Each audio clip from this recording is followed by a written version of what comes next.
नमस्कार मित्रांनो, कर्मचाऱ्यांसाठी एक खूप मोठी आणि खळबळजनक बातमी समोर येत आहे। 8व्या वेतन आयोगाच्या अंमलबजावणीबाबत सध्या जोरदार चर्चा सुरू आहे। नवीन कॅल्क्युलेशन नुसार कर्मचाऱ्यांच्या पगारात तर घवघवीत वाढ होणारच आहे, पण त्यासोबतच वाढीव पगाराची तारीख आणि थकबाकी म्हणजे एरियर म्हणून मिळणाऱ्या लाखो रुपयांबाबत मोठे दावे केले जात आहे।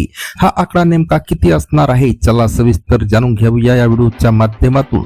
मित्रांनो, 8व्या वेतन आयोगाबाबत केंद्रीय कर्मचाऱ्यांमध्ये कमालीची उत्सुकता आहे। सर्वात मोठी चर्चा आहे ती नवीन फिटमॅन फॅक्टर बद्दल।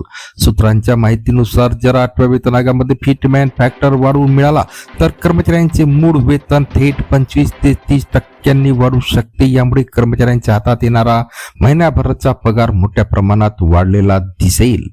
पण या सगळ्यात सर्वात मोठी बातमी आहे ती थकबाकीची म्हणजे एरियरची। अनेक तज्ञांच्या मते 8व्या वेतन आयोगाच्या शिफारशी लागू होण्यास जर थोडा उशीर झाला तर कर्मचाऱ्यांच्या मागील कालावधीची थकबाकीची एक रक्कम दिली जाईल। हे एरियर काही हजार रुपयांपर्यंत नाही तर थेट लाखो रुपयांच्या घरात असू शकते। होय, तुम्ही बरोबर ऐकलत, वरिष्ठ स्तरावरील कर्मचाऱ्यांना थकबाकी म्हणून लाखो रुपये एकाच वेळी मिळण्याची दाट शक्यता वर्तवली जात आहे। आता प्रश्न येतो की ही नवीन वेतन रचना कधीपासून लागू होणार आणि वाढीव पगार कधी मिळणार।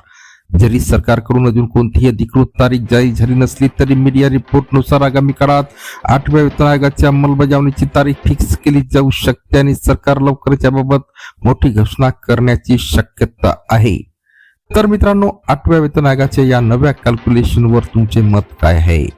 तुम्हाला काय वाटते? फिटमॅन फॅक्टर किती असायला हवा?